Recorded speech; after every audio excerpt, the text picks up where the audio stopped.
Don தமிழொலியில் புத்தம்புது நிகழ்ச்சிகளை உடனுக்குடன் பார்த்து மகிழ எமது ஃபேஸ்புக் மற்றும் யூடியூப் பக்கத்தை லைக் செய்யுங்கள். நேர்கள் அனைவருக்கும் இனிமையான காலை வணக்கங்கள் மற்றும் ஒரு பத்திரிகைகள் ஒரு பார்வை நிகழ்ச்சியின் மூலமாக உங்கள் அனைவரையும் சந்திப்பதில் மிக்க மகிழ்ச்சி. புலந்திருக்கிறது பொழுது இன்று 6ஆம் தேதி 2ஆம் மாதம் 2022ஆம் ஆண்டு ஞாயிற்றுக்கிழமை பொழுதாக காணப்படுகிறது. இன்று மலர்ந்திருக்கக்கூடிய இந்த நாள் அனைவருடைய வாழ்விலும் ரம்மியமான ஒரு நாளாக அமைய வேண்டும் என்று எல்லோருக்கும் பொதுவான இறைவனை நாங்கள் பிரார்த்தனை செய்து கொள்ளலாம். இன்று பிறந்த நாட்கள், திருமண நாட்கள், ஏனைய சுபகாரியங்களில் ஈடுபடக்கூடிய அத்தனை சொந்தங்களுக்கும் இனிமையான வாழ்த்துக்களை டான் தமிழொலி சார்பாக நாங்கள் இந்த வேளையில் தெரிவித்துக் கொள்ளலாம். அதாவது, நாங்கள் வீழ்ந்து விட்டோம் என்பது அல்ல, வீழ்ந்த இடத்திலிருந்து மீண்டும் எங்களுடைய வாழ்க்கை என்ற பாதையை நாங்கள் செப்பனிடுகிறோம் என்பதில் தான் வாழ்வினுடைய பெருமை இருக்கிறது என்று கூறுவார்கள். ஆகவே எங்களுடைய வாழ்க்கை என்ற பாதை எங்களுடைய கரங்களில் மட்டும்தான் தங்கியிருக்கிறது.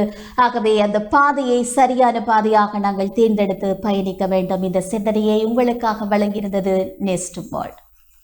இன்றும் ஈயாழ் குடா நாட்டிலிருந்து வெளியான பத்திரிகைகள் எங்களுடைய கைகளில் தவழ்கிறது. அந்த வகையில் ஈழநாடு, வலம்புரி, உதயன், தினக்குரல் ஆகிய பத்திரிகைகள் என்ன கூறப்போகிறது என்பதை நாங்கள் இங்கே அவதானிக்கலாம். அந்த வகையில் ஈழநாடு பத்திரிகையானது முதன்மை செய்தியாக வழங்கியிருக்கிறது. கோவிட் தடுப்பூசி ஏற்றாதவர்கள் பொது இடங்களில் நடமாடுவதற்கு தடை, ஏப்ரல் 30ஆம் தேதி முதல் நடைமுறைக்கு என்கிறவாறான செய்தி இன்று ஈழநாடு பத்திரிகையை பொறுத்தவரைக்கும் முதன்மை செய்தியாக இடம் பிடித்திருக்கிறது. அதே போல வலம்புரி என்ன கூறுகிறது என்பதை நாங்கள் இங்கே பார்க்கலாம். மூவின மக்களையும் ஜனாதிபதி தொடர்ந்து ஏமாற்றி வருகிறார். கோட்டாவின் சுதந்திர தின உரை தொடர்பில் சம்பந்தன், சஜித், அனுர கூட்டாக தெரிவிப்பு என்கிறவாறான செய்தியானது இங்கே வலம்புரியை பொறுத்தவரைக்கும் முதன்மை செய்தியாக இடம் பிடித்திருக்கிறது. உதயன் கூறுகிறது, அரசியல் கைதிகள் விடுதலை, இலங்கை அரசு அதாவது தகிடு தத்தம் என்கிறவாறாக இங்கே தலைப்பிடப்பட்டிருக்கிறது. அரசியல் கைதிகள் விடுதலை, இலங்கை அரசு தகிடு தத்தம் என்று இங்கே தலைப்பிடப்பட்டிருக்கிறது. சர்வதேசத்தினுடைய காதில் பூச்சுற்றவை இந்த நடவடிக்கை என்று முன்னணி சாடி இருக்கக்கூடிய செய்தியானது இங்கே முதன்மை செய்தியாக உதயன் பத்திரிகையில் இடம் பிடித்திருக்கிறது. தினக்குரல் என்ன கூறுகிறது என்பதை நாங்கள் இங்கே பார்க்கலாம். பயங்கரவாத தடைச்சட்ட திருத்தம், சர்வதேசத்தை ஏமாற்றும் முயற்சி என்கிறவாறான செய்தியானது இங்கே முதன்மை செய்தியாக இடம் பிடித்திருக்கிறது தினக்குரல் பத்திரிகையை பொறுத்தவரைக்கும். இப்போது நாங்கள் முதன்மை செய்திகளையும் விரிவான செய்திகளும் ஏனைய செய்திகளும் என்ன கூற போகிறது என்பதை நாங்கள் பார்க்க இருக்கிறோம். அந்த வகையில் இப்போது ஈழநாடு பக்கம் எங்களுடைய பார்வையை செலுத்தலாம். கோவிட் தடுப்பூசியை ஏற்றாதவர்களுக்கு சிக்கல் நிலை ஏற்பட போகிறது. ஏனெனில் பொது இடங்களில் நடமாடுவதற்கு தடை. இந்த நடைமுறையானது ஏப்ரல் 30ஆம் தேதி முதல் நடைமுறைக்கு வருகிறது என்று ஈழநாடு இங்கே கூறியிருக்கிறது. முதன்மை செய்தியாக வழங்கியிருக்கிறது. தொடர்ந்து விரிவான செய்திகள் என்ன கூறுகிறது என்பதை பார்க்கலாம். முழுமையாக தடுப்பூசி போடாதவர்கள் பொது இடங்களுக்கு நுழைய ஏப்ரல் 30ஆம் தேதி முதல் தடை விதிக்கப்படும் என்று வர்த்தமானி அறிவிப்பில் தெரிவிக்கப்பட்டிருக்கிறது. மருத்துவ காரணங்கள் உள்ளிட்ட அங்கீகரிக்கப்பட்ட சில காரணங்கள் ஏதாவது இருந்தால் தடுப்பூசி போடுவதில் இருந்து விலக்கு அளிக்கப்படும் நபர்களை தவிர முழுமையாக தடுப்பூசி போடாதவரும் பொது இடங்களில் நுழையவோ சேவை பெறவோ அனுமதிக்கப்பட மாட்டார்கள் என்று அறிவிக்கப்பட்டிருக்கிறது. பொது இடங்களில் நுழையவர்கள் தடுப்பூசி சான்றிதழை சமர்ப்பிக்க வேண்டும் என்றும் வர்த்தமானியானது கூறியிருக்கிறது. முழுமையாக தடுப்பூசி என்பது பொருத்தமான தடுப்பூசியின் தேவையான அளவுகளை சம்பந்தப்பட்ட நபர் பெற்றுள்ளார் என்பதை குறிப்பதாக இருக்கிறது. இது சுகாதார அமைச்சால் தீர்மானிக்கப்படும் என்றும் வர்த்தமானியில் தெரிவிக்கப்பட்டிருக்கிறது. நாட்டில் பல பகுதிகளில் தற்போது பூஸ்டர் தடுப்பூசி ஏற்றப்பட்டு வருகிறது. எனவே இதுவரை அதனை பெற்றுக்கொள்ளாதவர்கள் விரைவில் பெற்றுக்கொள்ளுமாறும் அறிவுறுத்தப்பட்டிருப்பதாக நாங்கள் இங்கே செய்தியின் மூலம் நாங்கள் அறியக்கூடியதாக இருக்கிறது. ஆகவே தடுப்பூசி செலுத்தாதவர்கள் விரைவில் தடுப்பூசியை செலுத்த வேண்டும். ஏப்ரல் 30ஆம் தேதி முதல் நடைமுறைக்கு வருகிறது. பொது இடங்களில் அவர்கள் நடமாடுவதற்கு தடை விதிக்கப்படும் என்ற அறிவித்தல்கள் வெளியாக இருக்கிறது. ஆகவே பொதுமக்கள் தடுப்பூசியை கண்டிப்பாக செலுத்த வேண்டும் என்ற அறிவிப்பாக இந்த செய்தியை நாங்கள் இங்கே அவதானிக்கக்கூடியதாக இருக்கிறது. அடுத்ததாக நாங்கள் ஈழநாடு வழங்கியிருக்கக்கூடிய மற்றும் ஒரு செய்தி என கூறுகிறது என்பதை பார்க்கலாம். அந்த வகையில் 1 வயது குழந்தை உட்பட 22 பேருக்கு யாழில் தொற்று என்கிறவாறான தலைப்பிடப்பட்ட செய்தியானது பிரசுரமாகி இருக்கிறது. ஒரு வயது ஆண் குழந்தை உட்பட 22 பேருக்கு யாழ்ப்பாணத்தில் நேற்று கொரோனா தொற்றானது உறுதி செய்யப்பட்டிருப்பதாக நாங்கள் இங்கே செய்தியின் மூலம் அறியக்கூடியதாக இருக்கிறது. கோவிட் நிலவரங்கள் என்பது அதிகமாக பதிவாகி கொண்டிருப்பதை நாங்கள் பார்க்கிறோம். ஆகவே யாழ் போதனா வைத்தியசாலை ஆய்வுக்கூடத்தில் நேற்று முன்னெடுக்கப்பட்ட PCR பரிசோதனையில் குறித்த தொற்றாளர்கள் இனம் காணப்பட்டிருக்கிறார்கள். தொற்றாளர்கள் அனைவரும் யாழ் போதனா வைத்தியசாலை ஊடாக PCR பரிசோதனைக்கு உட்படுத்தப்பட்டார்கள் என்றும் இங்கே செய்தியானது எடுத்து எம்புகிறது. ஆகவே ஒரு வயது ஆண் குழந்தை உட்பட 22 பேருக்கு கோவிட் தொற்றானது உறுதி செய்யப்பட்டிருக்கக்கூடிய அதே வேளையில் 28 மரண சம்பவங்களும் மேலதிகமாக பதிவாகி இருக்கிறதாக ஈழநாடு பத்திரிகையானது செய்தியை வழங்கியிருக்கிறது. பார்க்கலாம். அதாவது மேலும் 28 உயிரிழப்பு சம்பவங்கள் பதிவாகி இருக்கிறது என்று சுகாதார சேவைகள் பணிப்பாளர் நாயகம் இதனை கூறியிருக்கக்கூடிய நிலையில் நாட்டில் பதிவாகி இருக்கக்கூடிய கோவிட் மரணங்களினுடைய மொத்த எண்ணிக்கை என்று பார்க்கும் பொழுது 15,572 அதிகரித்திருக்கிறது என்றும் இங்கே செய்தியில் நாங்கள் அவதானிக்கக்கூடியதாக இருக்கிறது. ஆகவே கோவிட் நிலவரங்கள் தொடர்பான செய்திகள் என்று பத்திரிகைகளில் நாங்கள் அவதானிக்கக்கூடியதாக இருக்கும்போது தொடர்ந்து ஏனைய செய்திகள் என்ன கூறுகிறது என்பதை நாங்கள் பார்க்கலாம். அந்த வகையில் மனித உரிமைகள் பேரவையை ஏமாற்றுகிறது இலங்கை அரசு, கஜேந்திரன் எம்பி சாடல் என்கிறவாறான செய்தி ஒன்று அடுத்ததாக இங்கே இடம் பிடித்திருக்கிறது. பார்ப்போம். ஐநா மனித உரிமைகள் பேரவையின் கூட்டத்தொடர் ஆரம்பமாக இருக்கக்கூடிய நிலையில் அரசாங்கம் பல ஏமாற்று வேலைகளை செய்கிறது. இதனை உணர்ந்து அனைத்து அரசியல் கைதிகளையும் விடுதலை செய்ய சர்வதேச சமூகம் நடவடிக்கை எடுக்க வேண்டும். இவ்வாறு வலியுறுத்தியுள்ளார் தமிழ் தேசிய மக்கள் முன்னணியினுடைய நாடாளுமன்ற உறுப்பினர் என்கிறவாறாக இந்த செய்தியை நாங்கள் இங்கே அவதானிக்கக்கூடியதாக இருக்கிறது. ஆகவே மனித உரிமைகள் பேரவை கூட்டமானது ஆரம்பமாக இருக்கக்கூடிய நிலையில் இவ்வாறான செய்திகளை நாங்கள் இங்கே பார்க்கக்கூடியதாக இருக்கிறது. நேற்று கொக்குவிலில் அமைந்திருக்கக்கூடிய கட்சி தலைமையகத்தில் அவர் நடாத்திய செய்தியாளர் சந்திப்பின் போது இவ்வாறு கூறியிருக்கிறார். தமிழ் அரசியல் கைதிகள் 10 தொடக்கம் 20 வருடங்களுக்கு மேலாக சிறையில் வாடுகிறார்கள். இவர்களை விடுதலை செய்ய அரசாங்கம் எத்தகைய நடவடிக்கைகளையும் எடுக்கவில்லை. சர்வதேச ரீதியில் வருகின்ற நெருக்கடிகளை தவிர்ப்பதற்கு பல ஏமாற்று வேலைகளையும் நடவடிக்கைகளையும் இலங்கை அரசாங்கம் செய்கிறது. குறிப்பாக பயங்கரவாத தடை சட்டமானது சர்வதேச நியமனங்களுக்கு முரணான மோசமான சட்டம் என்பதை ஐநா மனித உரிமைகள் பேரவை உட்பட பல்வேறுபட்ட சர்வதேச சமூக அமைப்புகள் பல்வேறுபட்ட விமர்சனங்களை குற்றச்சாட்டுகளையும் முன்வைத்திருப்பதாக அவர் கூறியிருக்கிறார். இது தொடர்பான குற்றச்சாட்டுகளை நாங்களும் தொடர்ச்சியாக முன்வைத்து வருகிறோம்.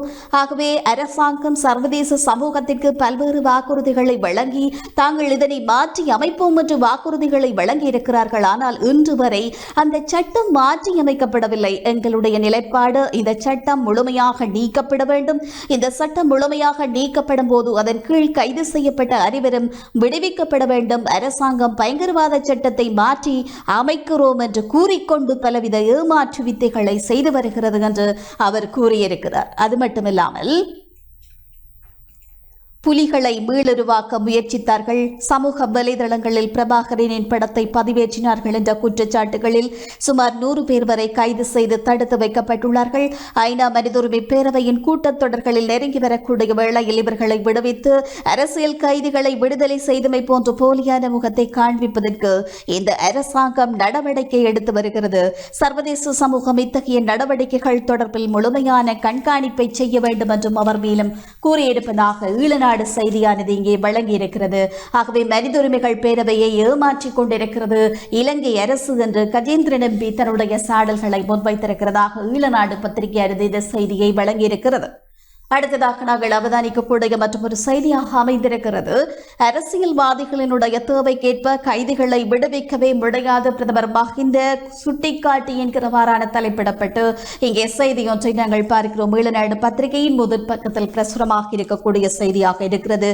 அரசியல்வாதிகளினுடைய தேவைக்கேற்ப சிறை தண்டனை அனுபவித்து வரக்கூடிய கைதிகளை விடுவிக்க முடியாது, அதற்கான நடைமுறைகள் இருக்கிறது என்று அவர் கூறியிருக்கிறார். ஆகவே இலங்கையினுடைய 74வது சுதந்திர தினத்தை முன்னிட்டு அவர் கூறியிருக்கக்கூடிய விடயங்கள் தொடர்பாக இங்கே செய்தியில் நாங்கள் அவதானிக்கக்கூடியதாக இருக்கிறது. அதாவது இலங்கையினுடைய 74வது சுதந்திர தினத்தன்று ஐக்கிய மக்கள் சக்தியினுடைய முன்னாள் பாராளுமன்ற உறுப்பினர் ரஞ்சன் ராமநாயக்கவுக்கு ஜனாதிபதியால் பொது மன்னிப்பு வழங்கப்படாமை தொடர்பில் ஊடகங்களிடம் கருத்து வெளியிடுகையில் அவர் இவ்வாறு கூறியிருக்கிறார். ரஞ்சன் ராமநாயக்க பலருக்கு நல்லவராக இருக்கலாம், ஆனால் அவர் இழைத்த குற்றத்திற்காக சட்டம் அவரை தண்டித்திருக்கிறது. சஜித் அணியினரின் விருப்பத்திற்கிணங்க அவரை பொது மன்னிப்பில் விடுவிக்க முடியாது, அதற்கான நடைமுறைகள் இருக்கின்றன என்றும் பிரதமர் மஹிந்த ராஜபக்ஷ சுட்டிக்காட்டி இருக்கக்கூடிய செய்திகளை நாங்கள் அவதானிக்கக்கூடியதாக இருக்கிறது. அடுத்த செய்தி என்ன கூறுகிறது என்பதை நாங்கள் இங்கே அவதானிக்கலாம். எனது வாக்குறுதியை ஏற்ற மீனவர் போராட்டம் நிறைவு, அமைச்சர் டக்ளஸ் சொல்கிறார் என்று தலைப்பிடப்பட்டிருக்கிறது. சக தமிழ் அரசியல் கட்சிகள் மக்களை குழப்பி இருக்கின்றன. மக்களினுடைய பிரச்சனைகளை தீர்க்கக்கூடாது என்பதுதான் அவர்களினுடைய நோக்கமாக இது காணப்படுவதாக இங்கே நாங்கள் செய்தியில் அவதானிக்கிறோம். ஆகவே இந்த விடயத்தை புரிந்து கொண்ட வடக்கு மாகாண கடற்தொழிலாளர்களினுடைய வாக்குறுதியை அடித்து போராட்டத்தை கைவிட்டு தொழிலுக்கு சென்று விட்டார்கள் என்று அமைச்சர் டக்ளஸ் தேவானந்தா கூறியிருக்கக்கூடிய செய்தியாக இது காணப்படுகிறது. நேற்றைய தினம் தேசிய மீனவர் சம்மேளனத்தினுடைய பணிப்பாளர் சபை கூட்டத்திற்கு பிறகு செய்தியாளர்களை சந்தித்த போது அவர் இவ்வாறான விடயங்களை எடுத்து எம்பியிருக்கிறார் என்று இளநாடு கூறுகிறது. அதாவது குறிப்பாக மேலதிகமாக அவர் கூறியிருக்கக்கூடிய விடயம் என்று பார்க்கும் பொழுது, மாளிகாவத்தையில் அமைந்திருக்கக்கூடிய கடற்தொழில் அமைச்சில் நடைபெற்ற மீனவர் சம்மேளனத்தினுடைய கலந்துரையாடலில் சம்மேளனத்தினுடைய எதிர்கால செயற்பாடுகளை விஸ்தரிப்பது தொடர்பாகவும் கடற்தொழில் மாவட்டங்களில் மேற்கொள்ள வேண்டிய வேலை திட்டங்கள் தொடர்பாகவும் ஆராயப்பட்டதாக இங்கே தெரிவிக்கப்பட்டிருக்கிறது. ஆகவே தன்னுடைய வாக்குறுதியை ஏற்றுதான் மீனவர்கள் போராட்டத்தை நிறைவு செய்தார்கள் என்று கடற்தொழில் அமைச்சர் டக்ளஸ் தேவானந்தா கூறியிருக்கக்கூடிய செய்தியை நாங்கள் இங்கே பார்க்கிறோம். இது ஈழநாடு வழங்கி இருக்கக்கூடிய செய்தியாக அமைந்திருக்கிறது. அடுத்த செய்தி என்ன கூறுகிறது என்பதை நாங்கள் இங்கே அவதானிக்கலாம். இருப்பதை இழக்காமல் முன்னோக்கி நகர்வும் 13 குறித்து மனோ எம்பி கருத்து என்கிறவராக தலைப்பிடப்பட்டிருக்கிறது. பார்ப்போம். அரசமைப்பினுடைய 13வது திருத்தச் சட்டத்தை முழுமையாக தீர்வாக ஏற்கவில்லை, அதனை வைத்துக் கொண்டு முன்னோக்கி நகர வேண்டும் என்ற விடயங்கள் அவர் இங்கே எடுத்து எம்பி இருப்பதை நாங்கள் அவதானிக்கக்கூடியதாக இருக்கிறது. மாறாக இருப்பதையும் இழக்கும் விதத்தில் செயற்படக்கூடாது. 13வது திருத்தம் தொடர்பில் அவர் தன்னுடைய கருத்துக்களை வழங்கியிருக்கிறார். அரசமைப்பினுடைய 13வது திருத்தச் சட்டத்தை நாம் முழுமையான தீர்வாக ஏற்கவில்லை, அதனை வைத்துக் கொண்டு முன்னோக்கி நகர வேண்டும், மாறாக இருப்பதையும் இழக்கும் விதத்தில் செயற்படக்கூடாது என்று தமிழ் முற்போக்கு கூட்டணி, ஜனநாயக மக்கள் முன்னணி ஆகியவற்றினுடைய தலைவரும் ஐக்கிய மக்கள் சக்தியினுடைய கொழும்பு மாவட்ட பாராளுமன்ற உறுப்பினருமான மனோ கணேசன் இவ்வாறு கூறியிருப்பதாக இந்த செய்தியில் நாங்கள் இங்கே பார்க்கிறோம். நாவலப்பட்டி பகுதியில் நேற்று இடம்பெற்ற ஆன்மீக நிகழ்வொன்றின் பின்னர் ஊடகங்களுக்கு கருத்து வெளியிடுகையிலேயே தமிழ் முற்போக்கு கூட்டணி, ஜனநாயக மக்கள் முன்னணி ஆகியவற்றினுடைய தலைவரும் ஐக்கிய மக்கள் சக்தியினுடைய கொழும்பு மாவட்ட பாராளுமன்ற உறுப்பினருமான மனோ கணேசன் இவ்வாறு கூறியிருக்கிறார். இந்த நாட்டிலே விடயம் புரியாத நபர்கள் பலர் தெற்கிலும் இருக்கிறார்கள், வடக்கிலும் வாழ்கிறார்கள். தெற்கில் இருக்கக்கூடிய நபர்களில் ஜனாதிபதி முதன்மையானவர். அவரின் சுதந்திர தின உரையை செவி மடக்கையில் சிரிப்புத்தான் வந்தது. வெளிநாடுகளில் வாழும் இளைஞர்களுக்கு முதலீடுகளை பெற்றுக் கொள்ளுமாறு அழைப்பு விடுக்கிறார். ஆனால் வெளிநாடுகளில் வாழும் இளைஞர்கள் வேறு நாடுகளுக்கு சென்று விட்டார்கள் என்றும் அவர் கூறியிருக்கிறார். புலம்பெயர் தமிழர்களிடம் பணம் இருக்கிறது, கோட்டா ஆட்சியில் அவர்கள் இங்கு வருவார்களா, வரமாட்டார்கள். எனவே சஜித் தலைமையில் அமையும் ஆட்சியில் நாம் நிச்சயம் வெளிநாட்டு முதலீடுகளை உள்ளிருப்போம் என்றும் அவர் கூறியிருக்கிறார். இலங்கை பல்லின மக்கள் வாழக்கூடிய ஒரு நாடு. அனைவரும் ஒன்றிணைந்தால் தான் நாடு முழுமைப்படும்.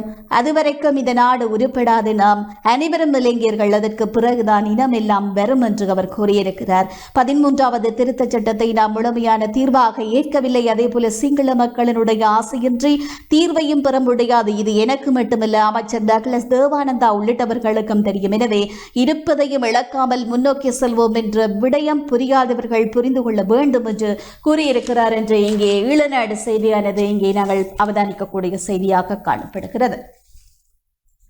அடுத்ததாக நாங்கள் பார்க்கக்கூடிய மற்றொரு செய்தியாக அமைந்திருக்கிறது. உள்ளூராட்சி தேர்தலை விரைவில் நடத்த திட்டம் என்கிறவராக செய்தி காணப்படுகிறது. பார்க்கலாம். விரைவில் உள்ளூராட்சி மன்ற தேர்தலை நடத்துவது தொடர்பில் அரசு பரிசீலித்து வருவதாக நம்பகரமான வட்டாரங்களில் இருந்து அறிய முடிகிறது என்று கூறப்படுகிறது. தொடர்ந்து இந்த செய்தி என்ன கூறுகிறது என்பதை நாங்கள் பார்ப்போம். மாகாண சபை தேர்தலை நடத்துவதில் ஏற்பட்டிருக்கக்கூடிய சிக்கல் நிலை காரணமாகவே உள்ளூராட்சி தேர்தல் குறித்து அவதானம் செலுத்தப்பட்டிருக்கிறது. உள்ளூராட்சி சபைகளினுடைய பதவிக்காலம் ஓராண்டு நீடிக்கப்பட்டிருந்தாலும் அரசு நினைக்கும் நேரத்தில் அதற்கான தேர்தலை நடத்த முடியும். தற்போதைய சூழ்நிலையில் தேசிய மட்டத்திலான தேர்தல் ஒன்றுக்கு வாய்ப்பில்லை என்பதாலேயே உள்ளூராட்சி தேர்தல் பற்றி அவதானம் செலுத்தப்பட்டிருக்கிறது என்று இந்த செய்தி இங்கே காணப்படுகிறது. தமிழர் முஸ்லிம்கள் ஒன்றுபடாவிடின் இரு சமூகங்களும் இல்லாமல் போகும் எச்சரிக்கிறார் சாணக்கிய நம்பி என்கிறவாறாக தலைப்பிடப்பட்டிருக்கிறது. வடக்கு கிழக்கில் இருக்கக்கூடிய தமிழ் முஸ்லிம் மக்கள் எவ்வாறு ஒன்றாக வாழ வேண்டும் என்பதை சிந்தித்து செயற்பட வேண்டும் என்றும், அவ்வாறு இல்லாமல் போனால் வடக்கு கிழக்கில் இரு சமூகமும் குறிப்பிட்ட காலப்பகுதியில் இல்லாமல் போகும் அபாய நிலை உருவாகும் என்று மட்டக்களப்பு மாவட்ட தமிழ் தேசிய கூட்டமைப்பினுடைய பாராளுமன்ற உறுப்பினர் சாணக்கியன் இவ்வாறு கூறியிருக்கிறார் என்று இந்த செய்தியை நாங்கள் இங்கே அவதானிக்கக்கூடியதாக இருக்கிறது. தொடர்ந்தும் நாங்கள் இங்கே பார்க்கக்கூடிய செய்தி என்ன கூறப்போகிறது என்பதை பார்ப்போம். மட்டு ஊடக அமையத்தில் நேற்று இடம்பெற்ற ஊடகவியலாளர் சந்திப்பின் போதே அவர் இவ்வாறு கூறியிருக்கிறார். அண்மையில் திருகோணமலை சண்முகா மகளிர் கல்லூரியில் நடைபெற்ற சம்பவம் தொடர்பில் நான் கூறியதாக தெரிவித்து, முகநூல்களில் பல தவறான கருத்துக்களை அரசியல் நிகழ்ச்சி நிரலில் அடிப்படையில் வெளியிட்டு வருகிறார்கள். நான் கூறாத விடயங்களை கூறியதாகவே வெளியிட்டு வருகின்றனர் என்று அவர் கூறியிருக்கிறார். திருகோணமலை சண்முகா மகளிர் கல்லூரியில் நடைபெற்ற சம்பவம் தொடர்பில் என்ன நடைபெற்றது என்பதை முழுமையாக அறியாமல் முகநூலிலும் பதியப்படாத இணையதளங்களில் இருந்து வெளியாக கருத்துக்களையும் வைத்துக் கொண்டு எந்த ஒரு கருத்தையும் நாங்கள் தெரிவிக்க முடியாது என்று அவர் கூறியிருக்கக்கூடிய செய்திகளை நாங்கள் இங்கே அவதானிக்கக்கூடியதாக இருக்கிறது. தொடர்ந்தும் இரு சமூகங்களுக்கு இடையே இதனை கொண்டு பிரச்சனைகளை ஏற்படுத்தக்கூடிய வகையில் செயற்படக்கூடாது என்ற கருத்துக்கள் இங்கே முன்வைக்கப்பட்டிருப்பதை நாங்கள் அவதானிக்கக்கூடியதாக இருக்கிறது. மேலதிகமாக இந்த செய்தி என்ன கூறுகிறது என்பதை நாங்கள் இங்கே அவதானிக்கலாம். அந்த வகையில் தேசிய ரீதியாக இரு இனங்களுக்கிடையே குழப்பங்களை ஏற்படுத்தக்கூடிய வகையில் இதனை முன்கொண்டு செல்வது என்பது மிகவும் வேதனையான விடயம். இது தொடர்பில் பாராளுமன்ற உறுப்பினர் இம்ரான் மாக்ரூம் விடுத்த அறிக்கையும் தான் வரவேற்கிறேன். இரு சமூகங்களுக்கிடையே இதனை கொண்டு பிரச்சனைகளை ஏற்படுத்தும் வகையில் செயற்படக்கூடாது என்றும், இலங்கையில் வாழக்கூடிய அனைத்து இனங்களும் தங்களுடைய உரிமைகளை பேணக்கூடிய வகையில் வாழும் நாட்டை உருவாக்க வேண்டும் என்பதே எங்களுடைய கட்சியினுடைய நிலைப்பாடு. அனைத்து இன மக்களும் தங்களுடைய உரிமைகளை சமனாக கொண்டு செல்லக்கூடிய நிலை உருவாக்கப்பட வேண்டும். வடக்கு கிழக்கில் இருக்கக்கூடிய சமூகமும் எவ்வாறு இணைந்து வாழ வேண்டும் என்பது குறித்து சிந்தித்து செயற்பட வேண்டும். இல்லை என்றால் மிக அபாயமான நிலைமை ஏற்படும் என்று எச்சரிக்கையை விடுத்திருக்கிறார் சாணக்கிய நம்பி. இது ஈழநாடு வழங்கி இருக்கக்கூடிய செய்தியாக காணப்படக்கூடிய நிலையில் தொடர்ந்து ஏனைய செய்திகள் என்ன கூறுகிறது என்பதை அவதானிக்கலாம். ஒரு சிறிய வர்த்தக விளம்பர இடைவேளையினை தொடர்ந்து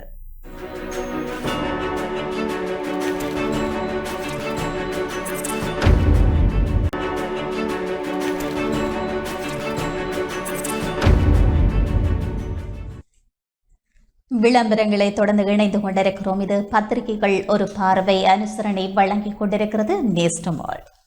அடுத்ததாக நாங்கள் பார்க்கலாம். ஈழநாடு பக்கத்தில், அதாவது பத்திரிகையில் வெளியாகி இருக்கக்கூடிய முதற் பக்கத்தில் வெளியாகி இருக்கக்கூடிய செய்திகளை நாங்கள் தொடர்ந்து பார்க்கலாம். அந்த வகையில் வயலில் வேலை செய்த இளைஞர் திடீரென்று மயங்கி விழுந்து மரணம் என்கிறவரான செய்தியானது காணப்படுகிறது. வயலில் வேலை செய்து கொண்டிருந்த இளைஞர் ஒருவர் திடீரென்று மயங்கி விழுந்திருக்கிறார். இந்த நிலையில் உடனடியாக அவர் உயிரிழந்திருக்கக்கூடிய சம்பவங்களையும் நாங்கள் செய்தியில் அவதானிக்கிறோம். வடமராட்சி கரவட்டி விக்னேஸ்வரா கல்லூரிக்கு முன்பாக நேற்று சனிக்கிழமை பிற்பகல் இந்த சம்பவமானது இடம்பெற்றிருப்பதாக நாங்கள் பார்க்கிறோம். கரவட்டி கீரிப்பள்ளி பகுதியை சேர்ந்த விக்னேஸ்வரமூர்த்தி நிதர்சன் வயது 26 என்பவரை இவ்வாறு உயிரிழந்திருக்கிறார். உயிரிழந்த இளைஞர் கரவட்டி விக்னேஸ்வரா கல்லூரிக்கு முன்பாக சகோதரனோடு வேலையில், அதாவது வயல் வேலை செய்து கொண்டிருந்த பொழுது திடீரென்று மயங்கி விழுந்திருக்கிறார். உடனடியாக அவரை பருத்தித்துறை ஆதார மருத்துவமனைக்கு கொண்டு சென்ற போதிலும் அவர் ஏற்கனவே உயிரிழந்து விட்டார் என்று பரிசோதித்த மருத்துவர்கள் தெரிவித்திருக்கிறார்கள். சடலம் மரண விசாரணைக்காக மருத்துவமனையின் பிரேத அறையில் வைக்கப்பட்டிருக்கிறது என்று இந்த செய்தி கூறுகிறது. ஆகவே திடீரென்று பதிவாக இருக்கிறது இந்த மரண சம்பவம் என்பதை நாங்கள் இந்த செய்தியின் மூலம் அறியக்கூடியதாக இருக்கிறது. பயங்கரவாத தடை சட்டத்தை நீக்குமாறு கோரி கையெழுத்து வேட்டை கிளிநொச்சியில் என்கிறவராக அடுத்த செய்தி கூட இங்கே அமைந்திருக்கிறது. பயங்கரவாத தடை சட்டத்தை நீக்க கோரி கையெழுத்திடக்கூடிய மக்கள் போராட்டமானது நேற்று கிளிநொச்சியில் ஆரம்பமாக இருக்கிறது. இந்த நிகழ்வு இலங்கை தமிழரசு கட்சியில் வாலிபர் முன்னணியால் ஆரம்பிக்கப்பட்டது என்கிறவாறாக நாங்கள் இங்கே அவதானிக்கக்கூடியதாக இருக்கிறது. காலை 8:30 மணிகளவில் இந்த நிகழ்வு தமிழரசு கட்சி வாலிபர் முன்னணியின் கிளிநொச்சி மாவட்ட உறுப்பினர் தனராஜ் தலைமையில் கிளிநொச்சி சேவை சந்தை வளாகத்தில் ஆரம்பமானது என்று இந்த செய்தியில் நாங்கள் இங்கே அவதானிக்கிறோம். பயங்கரவாத தடை சட்டத்தை நீக்குமாறு கோரி இந்த கையெழுத்து வேட்டையானது நேற்று ஆரம்பிக்கப்பட்டிருக்கிறது.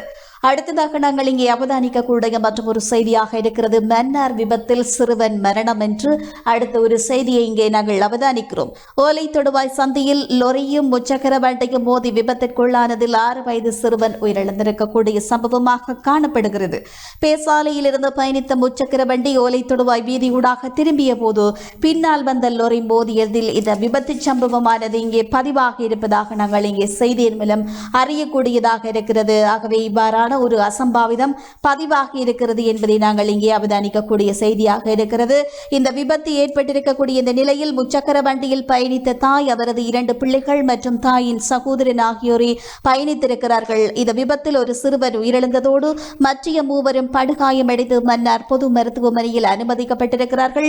லொரி சாரதியின் கவன ஈனமை விபத்திற்கு காரணம் என்று அவரை தாம் கைது செய்திருக்கிறதாகவும் மன்னார் போலீசார் தெரிவித்திருக்கிறார்கள் என்று இந்த செய்தியில் நாங்கள் பார்க்கிறோம். இது ஈழநாடு வழங்கி இருக்கக்கூடிய செய்தியாக அமைந்திருக்கிறது. அடுத்ததாக நாங்கள் வலம்புரி பக்கங்களுடைய பார்வையை செலுத்தலாம். வலம்புரி வழங்கி இருக்கக்கூடிய செய்திகளை நாங்கள் இங்கே பார்க்கும் பொழுது மூவின மக்களையும் ஜனாதிபதி தொடர்ந்து ஏமாற்றி வருகிறார். கோட்டாவின் சுதந்திர தின உரை தொடர்பில் சம்பந்தன் சஜித் அனுர கூட்டாக தெரிவிப்பு என்கிறவாறான செய்தியானது இங்கே முதன்மை பெற்றிருக்கிறது. நாட்டினுடைய ஜனாதிபதி கோட்டாபய ராஜபக்ஷ தமிழ் முஸ்லிம் மக்களை மட்டுமின்றி தன்னை அரியணை ஏற்றிய சிங்கள மக்களையும் தொடர்ந்து ஏமாற்றிக் கொண்டிருக்கிறார் என்று அவர் ஆற்றிய சுதந்திர தின உரை இதை தெளிவாக எடுத்துக்காட்டுகிறது என்று எதிர்க்கட்சி தலைவர் சஜித் பிரேமதாச, கூட்டமைப்பினுடைய தலைவர் சம்பந்தன், ஜேவிபி தலைவர் ஆனுரு குமரதிசநாயக்க ஆகியோர் கூட்டாக தெரிவித்திருக்கிறார்கள் என்று இங்கே வலம்புரி வழங்கி இருக்கக்கூடிய முதன்மை செய்தியாக காணப்படுகிறது. ஆகவே கொழும்பு சுதந்திர சதுக்கத்தில் நேற்று முன்தினம் நடைபெற்ற 74வது தேசிய சுதந்திர தின நிகழ்வில் ஜனாதிபதி கோட்டாபய ராஜபக்ஷ ஆற்றிய உரை தொடர்பில் கருத்து தெரிவிக்கும் போது அவர்கள் இவ்வாறு கூறியிருக்கிறார்கள். அபிவிருத்தி என்று கூறிக்கொண்டு ஆட்சிக்கு வந்த கோட்டாபய தலைமையிலான அரசு நாட்டை நாசமாக்கி கொண்டிருக்கிறது.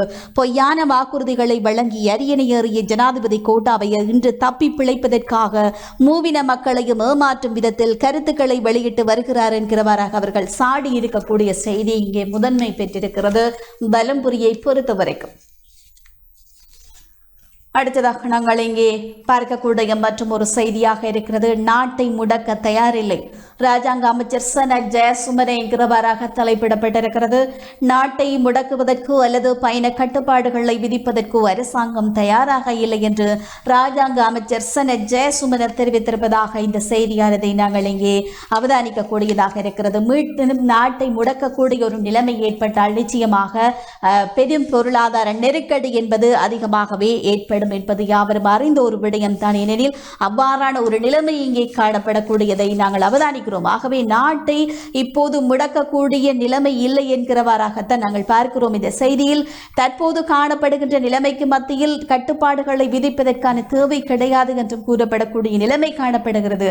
ஆகவே சுகாதார வழிகாட்டல்களை பின்பற்றுதல் என்பது அவசியமாக காணப்படக்கூடிய நிலையில் இப்போது கோவிட் நிலவரங்கள் என்பது அதிகமாக தொற்றாளர்களை நாம் காணப்பட்டுக் கொண்டிருக்கக்கூடிய நிலைமை இருந்தாலும் நாட்டை முடக்குவதற்கு தயார் இல்லை என்ற அறிவிப்புகளை நாங்கள் இங்கே செய்தியின் மூலம் அறியக்கூடியதாக இருக்கிறது. அடுத்த செய்தி வலம்புரி வழங்கி இருக்கிறது. பார்ப்போம். இந்திய மீனவர்களது விவகாரம் ராஜாந்திர ரீதியிலான பிரச்சினை. கடற்படை பேச்சாளர் கேப்டன் இந்திக டி சில்வா கூறியிருக்கக்கூடிய செய்தி கூட இங்கே காணப்படுகிறது. இந்திய மீனவர்கள் இலங்கை கடற்பரப்பிற்குள் அத்துமீறக்கூடிய இந்த விவகாரம் ராஜதந்திர ரீதியிலான பிரச்சனை என்று இலங்கை கடற்படை பேச்சாளர் கேப்டன் இந்திக டி சில்வா கூறியிருக்கிறார் என்று இங்கே வலம்புரி இந்த செய்தியை வழங்கியிருக்கிறது.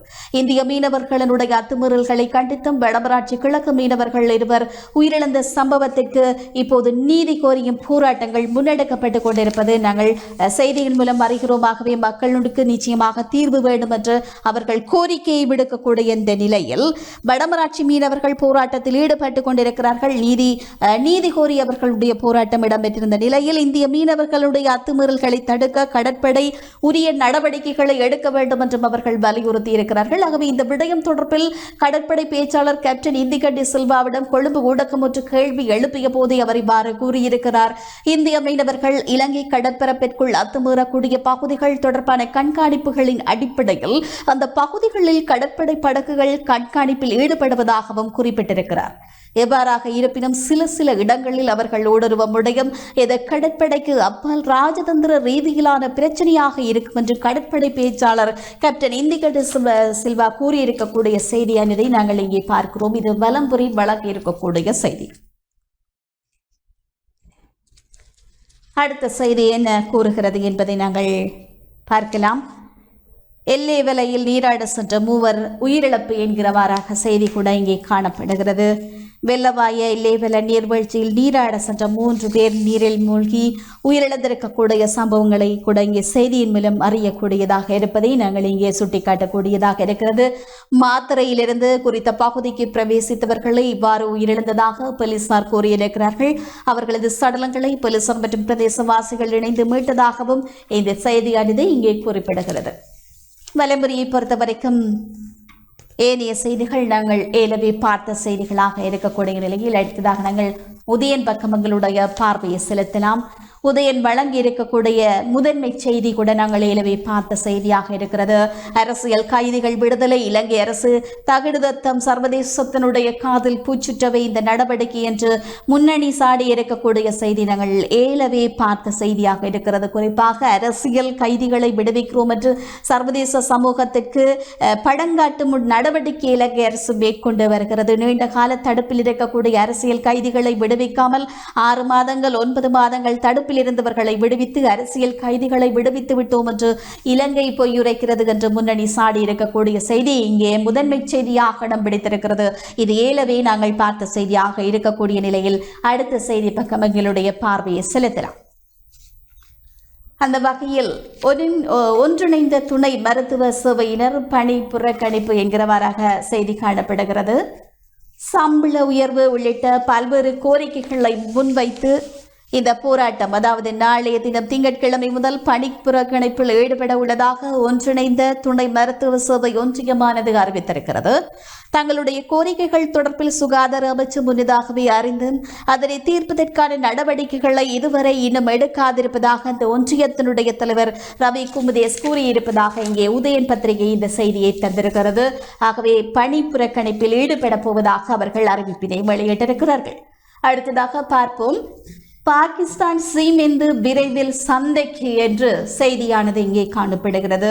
பாகிஸ்தானில் இருந்து இறக்குமதி செய்யப்பட்ட சீமெந்து இன்னும் 3 வாரங்களுக்குள் சந்தைக்கு விற்பனைக்கு வர இருப்பதாக கூறப்படுகிறது.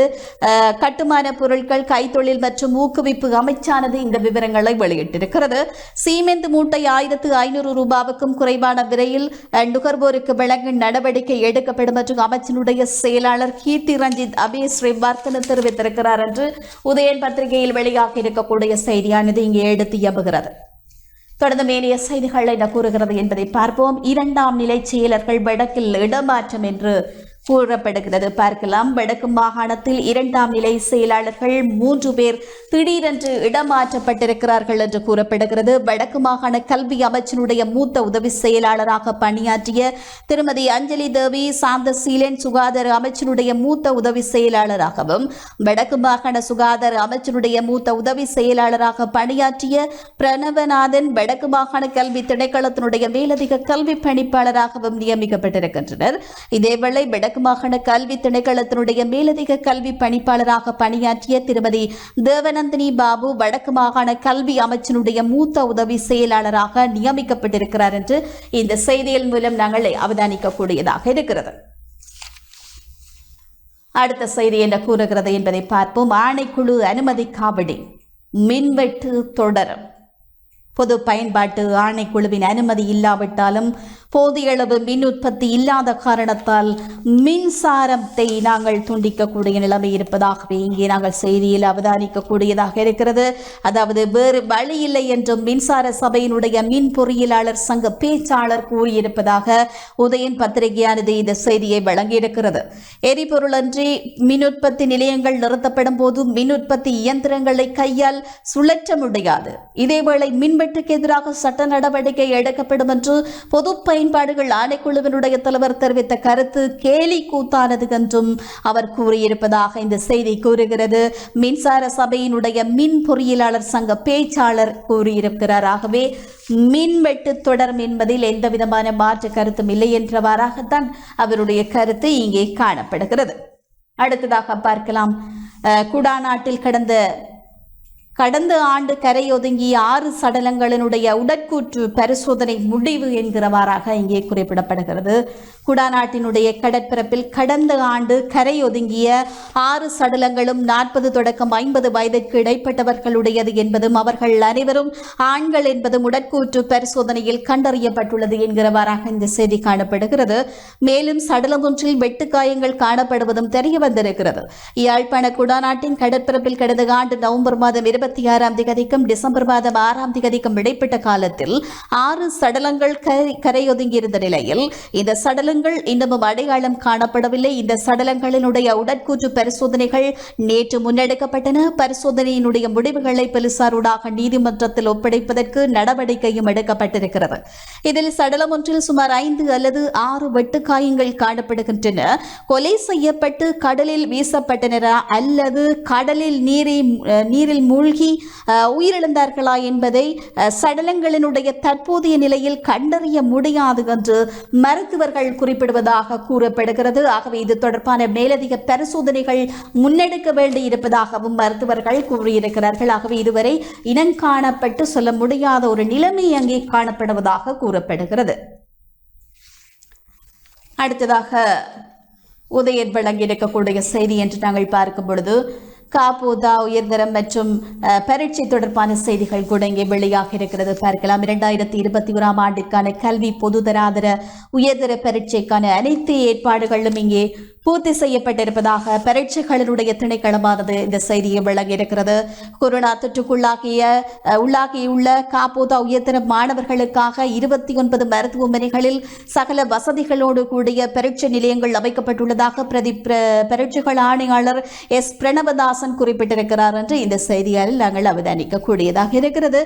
ஆகவே கொரோனா தொற்றால் தனிமைப்படுத்தப்பட்டிருக்கக்கூடிய பரீட்சார்த்திகள் தமக்கான அனுமதி பத்திரத்தில் குறிப்பிடப்பட்டுள்ள பரீட்சை மத்திய நிலையங்களுக்கு சென்று தாங்கள் தனிமைப்படுத்தப்பட்டுள்ளமையை பரீட்சை நிலைய பொறுப்பதிகாரிக்கு தெரியப்படுத்துவதும் கட்டாயம் என்று அறிவிக்கப்பட்டிருக்கிறது. அதற்கு பிறகு பரீட்சை மத்திய நிலையங்களுக்குள் அமைக்கப்பட்டிருக்கக்கூடிய விசேட அறையில் சுகாதார நடைமுறைகளை பின்பற்றி பரீட்சைக்கு தோற்றுவதற்கான சந்தர்ப்பம் குறித்த பரீட்சார்த்திகளுக்கு வழங்கப்படும் என்றும் பரீட்சைகள் திணைக்களமானது தெரிவித்திருக்கிறது. கொரோனா தொற்றுக்குள்ளான அல்லது தனிமைப்படுத்தப்பட்டிருக்கக்கூடிய பரீட்சார்த்திகள் இது தொடர்பிலான மேலதிக தகவல்களை தங்களுடைய பிரதேசத்திற்குரிய சுகாதார வைத்திய அதிகாரிகளிடமோ அல்லது 1911 என்ற துரித தொலைபேசி இலக்கத்திற்கு அழைப்பை ஏற்படுத்தியோ பெற்றுக்கொள்ள முடியும் என்றும் பரீட்சைகள் திணைக்களமானது அறிவித்திருக்கிறது. ஆகவே இந்த விடயத்தை கருத்தில் கொள்ள வேண்டும் மாணவர்கள் என்பதை நாங்கள் இங்கே சுட்டிக்காட்டக்கூடியதாக இருக்கிறது. அடுத்த செய்தி என்ன கூறுகிறது என்பதை நாங்கள் இங்கே பார்க்கலாம். இலங்கை படை அதிகாரிகள் மீது உலகளாவிய நீதி அதிகாரத்தை பிரயோகிக்க வேண்டும். பிரிட்டன் தமிழ் கட்சி தலைவர்கள் கூட்டாக கடிதம் என்கிறவாறாக செய்தி ஒன்று இங்கே அமைய பெற்றிருக்கிறது, பிரசுரமாகி இருக்கிறது. பார்ப்போம். போர்க்குற்றங்களில் ஈடுபட்ட இலங்கை அதிகாரிகள் மீது பிரிட்டன் தடை விதிப்பதுடன் அதனை உலகளாவிய நீதி அதிகாரத்தை பயன்படுத்தி விசாரணைகளை மேற்கொள்ள வேண்டும் என்று தமிழ் தேசிய கட்சிகளினுடைய தலைவர்கள் கோரியிருக்கிறார்கள் என்றவாறாக இந்த செய்தியை நாங்கள் இங்கே பார்க்கக்கூடியதாக இருக்கிறது. தொடர்ந்தும் பார்க்கலாம். பிரிட்டன் அமைச்சர் தாரிக் அகமது பிரபுவுக்கு அனுப்பி வைத்திருக்கக்கூடிய கடிதத்தில் இந்த கோரிக்கையானது முன்வைக்கப்பட்டிருப்பதாகவே இங்கே சுட்டிக்காட்டப்படுகிறது. தொடர்ந்தும் பார்க்கலாம். தெற்கு மத்திய ஆசிய ஐக்கிய நாடுகள் மற்றும் பொதுநலவாய நாடுகள் விவகார அமைச்சரும் மோதல்களில் பாலியல் வன்முறைகளை தடுப்பதற்கான பிரிட்டன் பிரதமரின் சிறப்பு பிரதிநிதியுமான தரீக் அகமது பிரபுக்கு கடிதம் ஒன்றை அனுப்புவதற்கான நடவடிக்கைகளை எடுத்திருக்கக்கூடிய தமிழ் அரசியல் தலைவர்கள் தாரிக் அகமது பிரபு இலங்கையில் தொடரும் சட்டவிரோதமான கைதுகளும் தடுத்து வைப்புகளும் சித்திரவதைகளும் காணாமற் போதல்களும் தொடர்பாக எந்தவித கருத்துக்களும் தெரிவிக்க தவறியமைக்கு கண்டனமும் தெரிவித்திருக்கிறார்.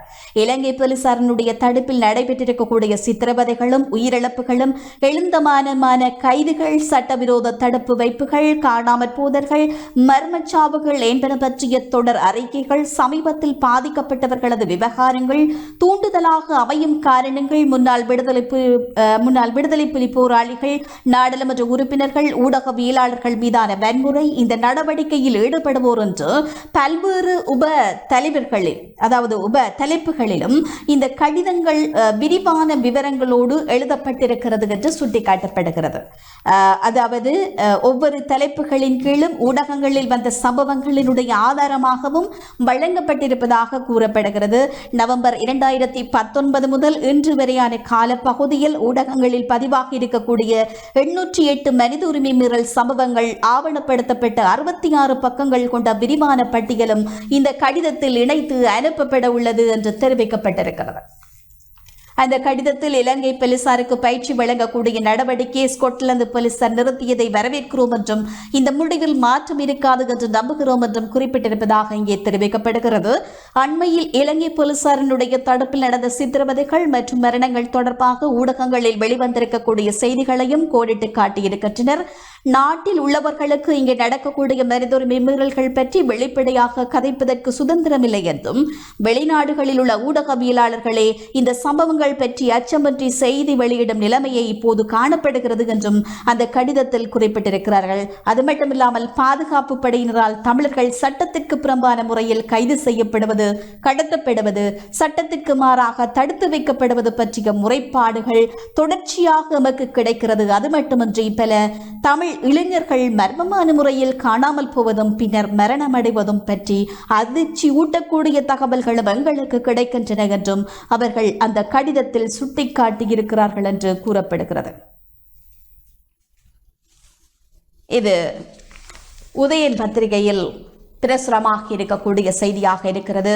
இலங்கை படை அதிகாரிகளின் மீது உலகளாவிய நீதி அதிகாரத்தை பிரயோகிக்க வேண்டும் என்று தமிழ் கட்சிகளினுடைய தலைவர்கள் கூட்டாக கடிதம் எழுதியிருக்கக்கூடிய செய்தியாக இந்த செய்தியானது இங்கே பிரசுரமாகி இருக்கிறது. தொடர்ந்து அடுத்ததாக தினக்குரல் பத்திரிகையில் வெளியாக இருக்கக்கூடிய செய்திகள் என கூறுகிறது என்பதை நாங்கள் அவதானிக்கலாம். ஒரு சிறிய வர்த்தக விளம்பர இடைவேளையினை தொடர்ந்து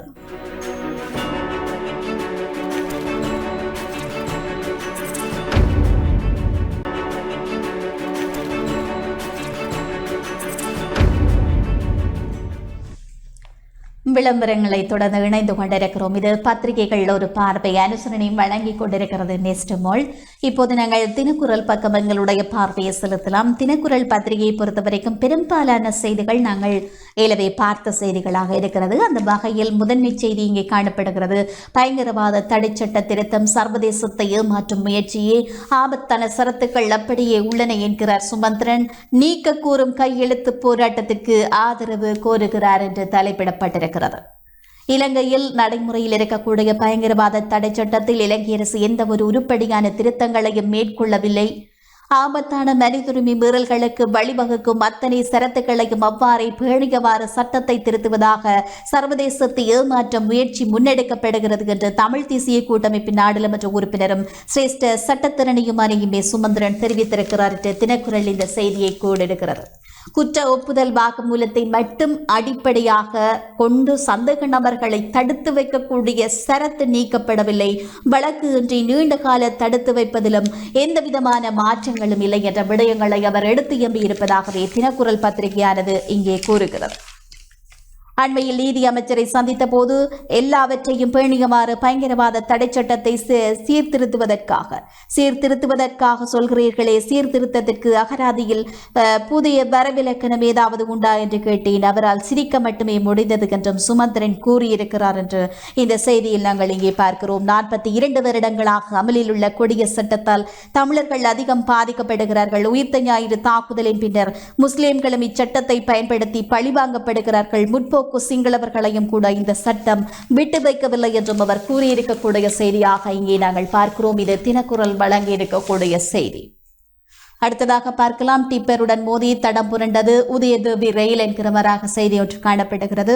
கொழும்பிலிருந்து மட்டக்களப்பு நோக்கி நேற்று பயணித்த ரயில் வெலிகந்த கடவத் மடுவ ரயில் கடவையில் மணல் டிப்பர் ஒன்றுடன் மோதி தடம் புரண்டிருக்கிறது என்கிறவராக இந்த செய்தியை நாங்கள் இங்கே பார்க்கக்கூடியதாக இருக்கிறது. இந்த விபத்தில் டிப்பர் வாகனம் பலத்த சேதம் அடைந்ததோடு அதனுடைய சாரதி படுகாயமடைந்த நிலையில் வைத்தியசாலையில் அனுமதிக்கப்பட்டிருப்பதாகவும் நாங்கள் இங்கே செய்தியில் பார்க்கிறோம். ஆகவே ரயில் தடம் புரண்டதன் காரணமாக மட்டக்களப்பு ரயில் பாதையில் ரயில் சேவைகள் நேற்று மாலை முதல் தடைப்பட்டிருந்தது என்றும் இந்த செய்தி இங்கே கோடிடுகிறது. கொழும்பில் இருந்து மட்டக்களப்பு நோக்கி பயணித்த உதயதேவி ரயிலே டிப்பர் வாகனத்தோடு மோதி விபத்திற்குள்ளாகி இருப்பதாக இந்த செய்தி கோடிடுகிறது. அடுத்ததாக நாங்கள் இங்கே பார்க்கக்கூடிய மற்றும் ஒரு செய்தி என கூறுகிறது என்பதை பார்ப்போம். தமிழக வடக்கு மீனவர் பிரச்சனையில் குளிர்காய 3ஆம் தரப்பு முயற்சி, ராதாகிருஷ்ணன் எம்பி தெரிவிப்பு என்கிறவாறாக தலைப்பிடப்பட்டிருக்கிறது.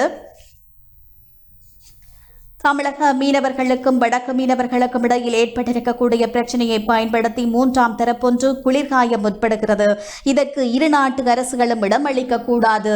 இன பிரச்சனையை விரைவில் சுமூகமாக முடிவுக்கு கொண்டு வர வேண்டும் என்று மலையக மக்கள் முன்னணியின் தலைவரும் ஐக்கிய மக்கள் சக்தியினுடைய நுவரேலியா மாவட்ட நாடாளுமன்ற உறுப்பினர் மரபியினர் ராதாகிருஷ்ணன் இவ்வாறு கூறியிருக்கிறார் என்று இந்த செய்தியில் நாங்கள் இங்கே அவதானிக்கக்கூடியதாக இருக்கிறது. தொடர்ந்து இங்கே பார்ப்போம். இலங்கையில் வடபகுதி மற்றும் இந்தியாவில் தமிழகம் ஆகிய பகுதிகளில் வாழக்கூடிய மீனவ சமுதாயத்திற்கிடையிலான பிரச்சினை பூதாகரமாக இருக்கிறது. இலங்கை கடற்பரப்புக்குள் அத்துமீறி நுழையும் இந்திய மீனவர்கள் எமது நாட்டு கடல் வளத்தையும் மீனவர்களுடைய உபகரணங்களையும் அளிப்பதாக வடபகுதி மீனவர்கள் குறிப்பிடுகிறார்கள். தமிழகத்திலுடைய தமிழர்கள் தான் வாழ்கின்றனர், வடக்கிலும் தமிழர்கள் தான் வாழ்கின்றனர். எனவே இதனை தமிழர்கள் மத்தியில் ஏற்பட்டிருக்கக்கூடிய முரண்பாடாக சிலர் பார்க்கிறார்கள்.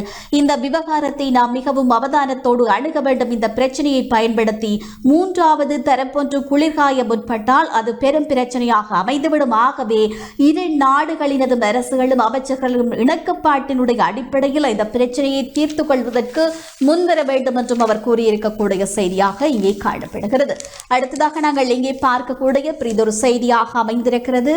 வெள்ளவத்தையில் 2 ஆண்களின் சடலங்கள் மீட்கப்பட்டிருப்பதாக கூறப்படுகிறது. கொழும்பு வெள்ளவத்தை கடற்கரையில் அடையாளம் காணப்படாத 2 ஆண்களுடைய சடலங்கள் நேற்று மீட்கப்பட்டிருக்கின்றன. ஒரு சடலத்தில் காயங்கள் காணப்படுவதாக போலீசார் தெரிவித்திருக்கிறார்கள். இந்த சம்பவம் தொடர்பான மேலதிக விசாரணைகளையும் போலீசார் மேற்கொண்டு வருகிறார்கள் என்ற செய்திகளை நாங்கள் இங்கே பார்க்கக்கூடியதாக இருக்கிறது. இது தினக்குரல் வழங்கியிருக்கக்கூடிய செய்தியாக அமைந்திருக்கிறது. ஏனைய செய்திகள் நாங்கள் ஏலவே பார்த்த செய்திகளாக காணப்படக்கூடிய நிலைமை. அடுத்ததாக நாங்கள் இங்கே இந்திய மீனவர்களினுடைய அத்துமீறலை கண்டித்து மன்னாரிலும் போராட்டம் என்கிறவாறான செய்தி கூட இங்கே காணப்படுகிறது. பார்க்கலாம். வடகடற்பரப்பில் இந்திய மீனவர் அத்துமீறலை கண்டித்து மன்னாரில் நேற்று கண்டன போராட்டம் ஒன்று முன்னெடுக்கப்பட்டதாக இங்கே குறிப்பிடப்படுகிறது. இதன்போது இந்திய இழுவை படகுகள் மோதி உயிரிழந்ததாக தெரிவிக்கப்படும் 2 மீனவர்களுக்கு அஞ்சலி செலுத்தப்பட்டிருக்கிறது. தேசிய மீனவர் ஒத்துழைப்பு இயக்கத்தினுடைய ஏற்பாட்டில் மாவட்ட இணைப்பாளர் ஏனா பெனரிட் குரூஸ் தலைமையில் மன்னாரில் புதிய பஸ் நிலையத்திற்கு அமைதியான முறையில் இந்த போராட்டமானது, அதாவது பஸ் நிலையத்திற்கு முன்னால் அமைதியான முறையில் இந்த போராட்டமானது முன்னெடுக்கப்பட்டதாக இந்த செய்தியானது இங்கே தெளிவுபடுத்துகிறது. ஆகவே யாழ்ப்பாணத்தில் தொடர்ச்சியாக இடம்பெற்று வரக்கூடிய போராட்டத்துக்கு ஆதரவு தெரிவிப்பதாக, ஆதரவினை நாங்கள் தெரிவிப்பதாக போராட்டத்தில் ஈடுபட்டவர்கள் கூறியிருக்கக்கூடிய செய்தியாக இது காணப்படுகிறது. அடுத்ததாக நாங்கள் ஈழநாடு வழங்கி இருக்கக்கூடிய ஆசிரியர் தலையங்கம் என்ன கூறுகிறது என்பதை அவதானிக்கலாம். எந்த சக்திகள் என்று ஒரு வினாக்குறியோடு இன்றைய ஆசிரியர் தலையங்கமானது தீட்டப்பட்டிருக்கிறது. அவதானிப்போம். ஜனாதிபதி தன்னுடைய சுதந்திர உரையில் இலங்கைக்கு எதிராக சர்வதேசத்தினுடைய சக்திகள் ஒன்றிணைந்துள்ளன என்று குறிப்பிடுகிறார். ஆனால் அந்த சக்திகள் யாரென்று அவர் குறிப்பிடவில்லை. அரசாங்கம் தொடர்ந்தும் நெருக்கடிகளை சந்தித்து வரக்கூடிய நிலையில்தான் ஜனாதிபதி இவ்வாறானதொரு கடிதத்தை வெளியிட்டிருக்கிறார். 2015 மஹிந்த ராஜபக்ஷ தோல்வி அடைந்த போது உடனடியாகவே அவர் இந்திய உளவுத்துறையின் மீதே குற்றம் சாட்டியிருந்தார். ஒரு சில தினங்களில் அமெரிக்க, பிரித்தானியா உளவுத்துறைகள் மீது அவர் குற்றம் சாட்டியிருந்தார் என்றும் இந்திய ஆசிரியர் தலையங்கம், இன்றைய ஆசிரியர் தலையங்கமானது இவ்வாறு கூறுகிறது. சந்திரிகா குமாரதுங்க பொது வேட்பாளர் ஒருவரை களமிறக்குவதற்கான தயாரிப்பு பணிகளை ஆரம்பித்திருப்பதாக செய்திகள் வெளிவந்திருக்கக்கூடிய ஒரு சூழலில் ஜனாதிபதி சர்வதேச சக்திகள் தொடர்பில் பேசியிருக்கிறார். விடுதலை புலிகளுக்கு எதிரான யுத்தம் நிறைவுற்றதை தொடர்ந்து இலங்கை தீவின் அரசியல் தொடர்ந்தும் நெருக்கடிகளையே சந்தித்து வருகிறது. இந்த நெருக்கடிகளில் இலங்கையினுடைய இறுதிக்கட்ட யுத்தமும் இருந்து வரக்கூடிய நிலையில், அதாவது இலங்கையினுடைய இறுதிக்கட்ட யுத்தம் ஒரு துருப்புச் சீட்டாகவே பயன்படுத்தப்படுகிறது. யுத்தத்திற்கு பின்னரான இலங்கை தீவு அதிகம் சீனாவுடன் நெருங்கி சென்றது. இவ்வாறான ஒரு சூழலில் தான் 2012 ஐக்கிய நாடுகள் சபையில் இலங்கையினுடைய பொறுப்பு குரல் முதலாவது பிரேரணை கொண்டு வரப்பட்டது. அமெரிக்கா இதற்கான ஆதரவை வழங்கியிருந்தது. அமெரிக்க பிரேரணை என்றே இதனை அழைக்கப்படுகிறது. அதாவது அமெரிக்க பிரேரணை என்றே இது அழைக்கப்பட்டது என்றும் இங்கே ஆசிரியர் தலையங்கமானது எடுத்து எம்புகிறது. முள்ளிவாய்க்காலில் பல்லாயிரக்கணக்கான தமிழர்கள் அகப்பட்டு போகின்றனர். அவர்களில் பலர் கொல்லப்பட போகின்றனர் என்பது ஏற்கனவே தெளிவாக அனுமானிக்கப்பட்டது. இறுதியில் எதிர்பார்த்தவாறே முள்ளிவாய்க்கால் பல்லாயிரக்கணக்கான உயிர்களை காவு கொள்ளப்பட்டன. இறுதி யுத்தத்தின் போது ஐக்கிய நாடுகள் சபையினுடைய பேச்சாளராக இருந்த கோடன் வைஸ்கூண்டு என்ற பெயரில் நூலொன்றையும் அவர் எழுதியிருந்தார். கோடன் வைஸ்கூண்டு என்ற பெயரில் ஒரு நூலையும் அவர் எழுதியிருக்கிறார். யுத்தத்தின் போக்கையும் அதனால் பல்லாயிரக்கணக்கான தமிழ் மக்கள் கொல்லப்பட போகின்றாரே என்பதையும் மேற்குலக நாடுகள் நன்றாகவே அறிந்திருந்தன என்று இங்கே சுட்டிக்காட்டப்படுகிறது. இது ஈழநாடு ஆசிரியர் தலையங்கம் தெளிவாக எடுத்து எம்பும் விடயம். மேற்கின் வீதிகளில் புலம்பெயர் சமூகம் ஆயிரக்கணக்கில் திரண்டு தங்களுடைய எதிர்ப்பை வெளியிட்டிருந்தன. ஆனால் யுத்தத்தில் நிறுத்தி மக்களை காப்பாற்றுங்கள் என்ற குரலுக்கு எந்த ஒரு நாடுமே செவிசாய்க்கவில்லை. என்று ஜனநாயகம் மனித உரிமைகள் தொடர்பில் பேசும் எந்த ஒரு நாடும் யுத்தத்தை தடுக்க முயற்சிக்கவில்லை. ஆனால் யுத்தம் முடிந்தும் பொறுப்பு கூறும் விடயத்தை கையில் எடுத்திருக்கின்றன. இதிலிருந்து நாம் ஒன்றை புரிந்து கொள்ள வேண்டும். இலங்கையின் மீதான அழுத்தங்கள் ஈழத் தமிழர்களுக்கானது அல்ல. ஆனால் ஈழப்போரினுடைய விளைவு முன்வைத்து அனைத்துமே நடக்கிறது, இனியும் நடக்கப் போகின்றன என்று கூறப்படுகிறது. 2015 ஆட்சி மாற்றம் ஏற்பட்ட போது சர்வதேச சக்திகள் மீதே அனைவருடைய பார்வையும் திரும்பியது. ஆனால் சர்வதேச சக்திகள் மீது எதிர்பார்த்த விளைவுகளை இந்த ஆட்சி மாற்றம் எதிர்பார்த்த விளைவுகளை கொடுக்கவில்லை. இப்படிப்பட்ட ஒரு சூழலில் தான் மீண்டும் ஆட்சி மாற்றம் தொடர்பான சிந்தனைகள் எட்டி பார்க்கின்றன என்று கூறப்படுகிறது. இலங்கை தீவின் அரசியலில் சர்வதேச சக்திகளினுடைய தலையீடுகளை தவிர்க்கவே முடியாதவை. எவர் விரும்பினாலும் விரும்பாவிட்டாலும் இந்த நிலைமையிலிருந்து இலங்கை தீவு இனி தப்பவே முடியாது. கொழும்பில் எவர் ஆட்சியில் இருந்தாலும் அவர்கள் வெளியாரை அனுசரித்துத்தான் நடக்க வேண்டும். அதே போன்று தமிழ் தேசிய அரசியல் தரப்புகளுக்கும் வெளியாரை விட்டால் வேறு வழி இல்லை. அண்மையில் 6 கட்சிகள் இணைந்து இந்திய பிரதமருக்கு அனுப்பிய கடிதத்தையும் இந்த பின்புலத்தில் தான் நாம் நோக்க வேண்டும். எனவே கடந்த கால அனுபவங்களிலிருந்து நாம் விடயங்களை கற்றுக்கொள்ள வேண்டும். கடந்த கால அனுபவங்கள் மிகப்பெரிய ஒரு அனுபவங்களாக இருக்கிறதாக கூறப்படுகிறது. எந்த ஒரு வெளிச்சக்தியும் தங்களுடைய நலனை நிறுத்த பார்த்துத்தான் தீர்மானங்களை எடுப்பார்கள். இதுதான் உலக யதார்த்தம்.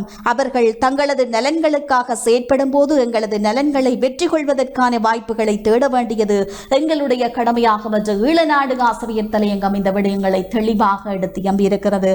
உண்மையில் வெளிச்சக்திகளினுடைய தலையீடு என்பதை எவர் விரும்பினாலும் சரி விரும்பாவிட்டாலும் சரி தலையீடு என்பது நிச்சயமாக இருக்கும். யார் ஆட்சிக்கு வந்தாலும் சரி வராவிட்டாலும் சரி.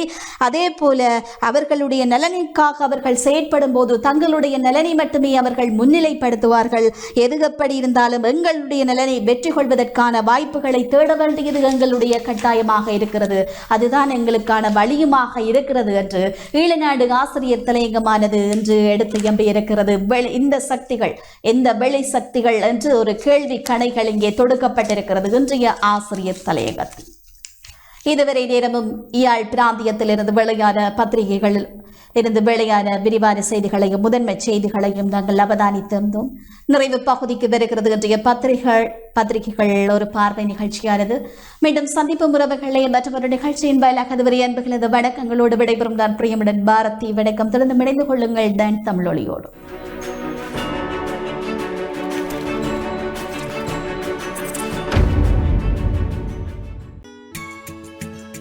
டான் தமிழொலியில் புத்தம்புது நிகழ்ச்சிகளை உடனுக்குடன் பார்த்து மகிழ எமது Facebook மற்றும் YouTube பக்கத்தை லைக் செய்யுங்கள்.